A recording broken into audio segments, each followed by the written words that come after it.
Chapter 19, Stumped. Julian woke up early the next morning to beat Popo to the Chronicle. He checked the main news section and the Bay Area section, but there was nothing about IPX or Big Tree Grove. Sunday's paper had nothing either. He called Danny at home. "Do you think the story will run tomorrow?" he asked. "Stop worrying about it," Danny said. "I, personally, am trying to block the entire incident from my mind. That way, I won't fail the lie detector test." Maybe somehow the email was never sent? Could be. Maybe there was some other level of security we didn't get by, or maybe it just didn't make the news. "I'll check again tomorrow." Julian couldn't hide his disappointment. "Hey, look on the bright side. At least we're not in jail." But Monday there was nothing either, and by Tuesday Julian had given up. When he got to the breakfast table, Popo was already in her regular spot, sipping her coffee and flipping through the paper. She'd set a place for him with a glass of orange juice and his favorite kind of bagel, sesame with cream cheese. Julian sat down sleepily. "All's quiet in the world," she said, turning a page. "Oh, this is interesting. A story about IPX." Julian dropped his bagel so fast it skidded off the plate and onto the floor. Popo gave him a look, and he bent down and tossed it back onto his plate, while she laid the newspaper flat for him to read. On page A8, near the bottom of the page, the headline read IPX to hackers, no change in logging policies. Julian felt his heart start to sink. Last Friday evening, unidentified hackers issued a fake press release purporting to signal a change in logging policies for the San Francisco-based IPX Investment Corp. Controversy over IPX's plan to clear-cut a rare stand of old-growth redwood in Mendocino County seemed to be over when formal appeals by neighbors and environmental groups failed. Apparently, however, the environmental community has not lost interest. The fake press release, purportedly issuing from IPX headquarters, declared that IPX would preserve the stand of redwood permanently.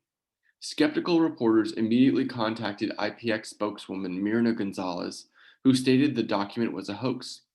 "Our proposed timber plan has been reviewed by all relevant state and local agencies," she said in an interview yesterday morning. "It has their stamp of approval. It helps meet the enormous demand for valuable timber and complies with all applicable environmental laws." No suspects in the hoax have yet been identified, although Gonzalez suggested that radical eco-terrorism groups could be responsible. Julian felt his insides turn hollow. He had failed. He had thought up the most brilliant scheme possible to convince IPX to not log Big Tree, and they hadn't even come close. Nobody had been fooled for a minute. Big Tree Grove was doomed. His dream of returning in triumph was shattered. So again, thinking about this, Julian obviously wants to save the trees, but another big part of him wants to be accepted back into Robin's family. He wants to erase the idea in their head that he's that boy, a liar who tricked them, right? So a lot of his motivation is still kind of for himself. When Julian told Danny the terrible news, he wasn't even that upset, just relieved that IPX had placed the blame on eco-terrorists. Julian, on the other hand, felt like he was under a dark cloud. Why couldn't something turn out right for a change? Some invisible mechanism seemed to keep him rooted in his own life, while Huckleberry Ranch receded farther and farther into the distance. At journalism camp, Danny had moved on from press releases to restaurant reviews.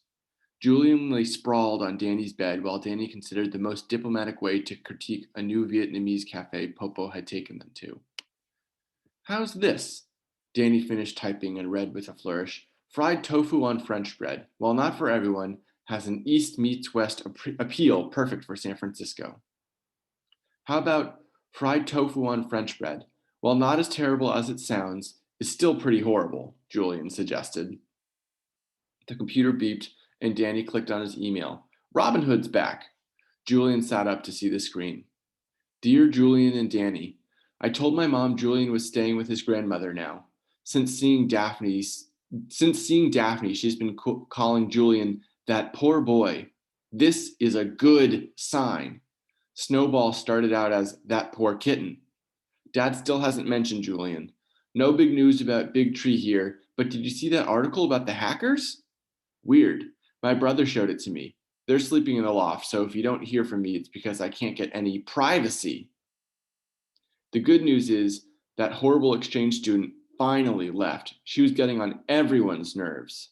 We are all thrilled to say goodbye to her and her hair dryer. Robin. Even Robin doesn't suspect us, Danny said with a sigh of relief. We should tell her it was us, Julian said. At least somebody would appreciate all our hard work. Of course. What we need's a written confession. Danny turned away from the screen and glared at Julian. You know, the police can confiscate your computer and find out everything you ever wrote, even if you erase it. He leaned back in his chair. At least Robin hasn't given up hope. Danny, Operation Redwood is not going to happen. Ah, don't be such a pessimist. Operation Break-In was a long shot. It would have to be a miracle if it worked. It would have been a miracle if it worked. Sorry. Danny started typing. Dear Robin Hood, we saw the article. I must say those hackers were brilliant. However, the forces of darkness are always on the alert. What do you have against hair dryers? I have 2 packed for my visit already. Speaking of which, keep working on your mom. You've got to get us up there or Julian will go into a deep depression. And you'll break our hearts. Speaking of hearts, does your dad have a heart of steel? I thought it was only Mr. CEO. Get us up there and together we'll work to vanquish the forces of darkness. Sincerely, your future operative, D. Lopez. P.S. Ask your brothers how to get up into the tree. Julian glanced at their email and said, Robin's not going to change her father's mind. You should have seen his face. He basically called me a liar. He called me that boy. He didn't even say goodbye. That doesn't sound too good, Danny agreed. What if you did apologize? I mean, not that you did anything wrong, but maybe it would soften him up.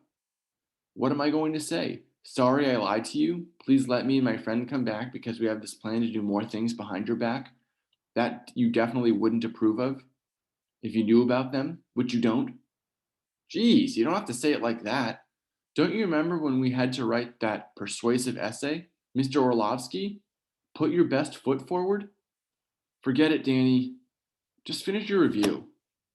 Julian, 2 weeks ago, you were a prisoner. You were at Quantum. You didn't even have a phone. Now you're with Popo, free as a bird. Danny gave Julian a searching look. Operation Redwood is going to happen. Have a little faith. The fog never seemed to lift now. The whole city was socked in, but out near the ocean, it was especially damp and windy. It was like living inside a giant cloud. In the mornings, Popo would tighten her bathrobe, turn up the heat. I told your mom not to move out here, she grumbled over breakfast. I grew up in this neighborhood. It's cold all summer long. I like it by the ocean, Julian said, especially with global warming. I think we're better off here. Maybe you're right. She looked at him fondly. You know, I only have another week of vacation left, she said, pouring them both another cup of tea. Whatever happened to that plan you were telling me about? To go back to Huckleberry Ranch? Nothing, Julian said. Robin's dad is pretty angry, with the sheriff coming and everything. It's not going to happen. She gave him a searching look and said, I'm afraid you'll get bored just hanging around with me all day. Though I'm enjoying it so much, I'm starting to... Sorry?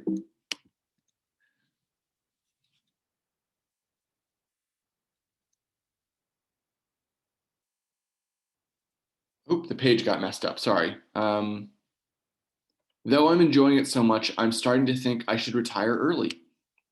Mom said you'll never retire, Julian said. She said, you'll work till you drop.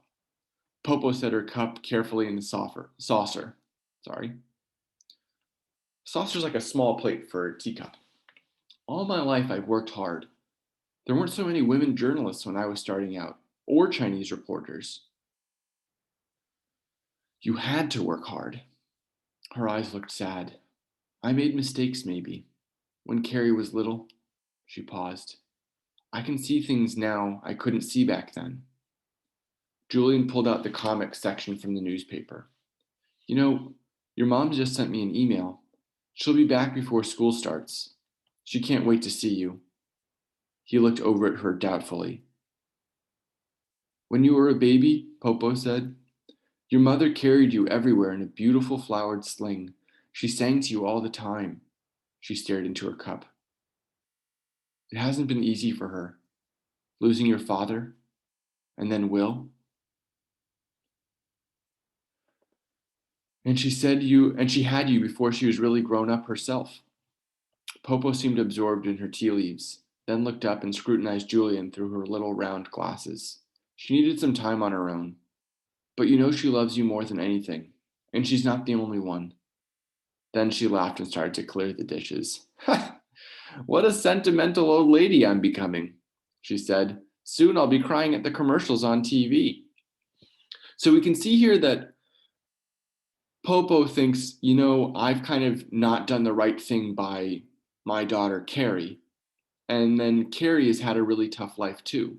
So she's kind of trying to explain to Julian maybe why his mom feels distant sometimes, or maybe why she's chosen to take this trip, which definitely seems to be more about her than about him, right? It's just a reminder that the adults in our lives don't have everything figured out, and that um, grown-ups are just as likely to make mistakes or to not think about some things as kids are.